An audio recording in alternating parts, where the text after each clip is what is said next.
तुमने ये डीएम देखा? ये पूछ रहे हैं क्या आपकी कभी पैसों को लेकर फाइट नहीं होती?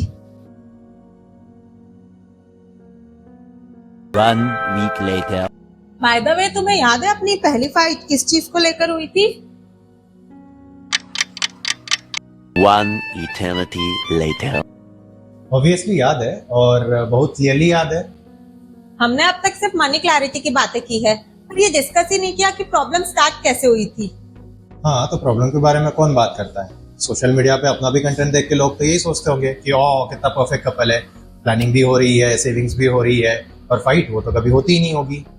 बट शादी के बाद अपनी पहली प्रॉपर फाइट पैसों की ही थी, and honestly almost her couple की होती है, बट कोई बात नहीं करता।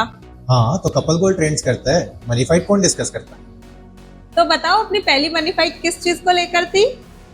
हाँ, तो वीकेंड था, मॉल गए थे एंड प्लान सिर्फ विंडो शॉपिंग का था एंड ऑब्वियसली शॉपिंग स्टार्ट हो गई। मतलब ऑब्वियसली क्या होता है? मतलब मॉल जाने पे शॉपिंग हो जाती है। मुझे जेन्युइनली कुछ चीजें पसंद आ गई थी, जैसे बैग, फुटवेयर, ड्रेस, एंड उस टाइम मुझे नहीं लगा कि मैं ओवर स्पेंड कर रही हूँ। बट नेक्स्ट डे जब अकाउंट बैलेंस चेक किया तब रियलाइज हुआ कि एक्सपेक्टेड से थोड़ा ज्यादा स्पेंड हो गया है।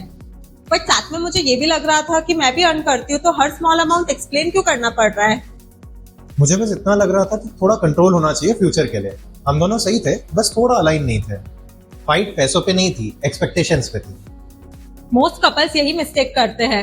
उन्होंने कभी डिसाइड ही नहीं किया होता कि कितना पर्सनल स्पेंड ओके है बिना डिस्कस करे। 500, 1000, 10,000। और जब ये लिमिट क्लियर नहीं होती तो हर एक्सपेंस पे डिस्कशन होता है और फिर वो डिस्कशन आर्ग्यूमेंट बन जाता है। तो हमने कुछ चेंजेस किए, एक पर्सनल स्पेंडिंग लिमिट डिसाइड की। उस लिमिट के नीचे जो भी स्पेंड हुआ तो नो क्वेश्चंस आस्क्ड, एंड उसके ऊपर just a quick conversation. Permission नहीं लेनी है, it's just a quick alignment.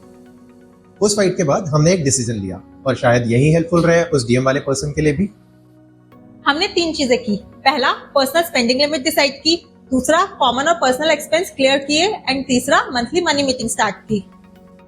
तो इतना सब करने के बाद में फाइट जीरो नहीं हुई, लेकिन अननेसेसरी फाइट्स बंद हो गई, एक्सपेक्टेशंस क्लियर हो गए एंड डिसीजंस इजी हो गए।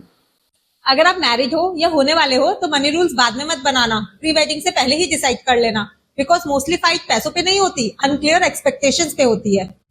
9 to 5 कॉर्पोरेट लाइफ से फाइनेंशियल इंडिपेंडेंस तक स्टेप बाय स्टेप।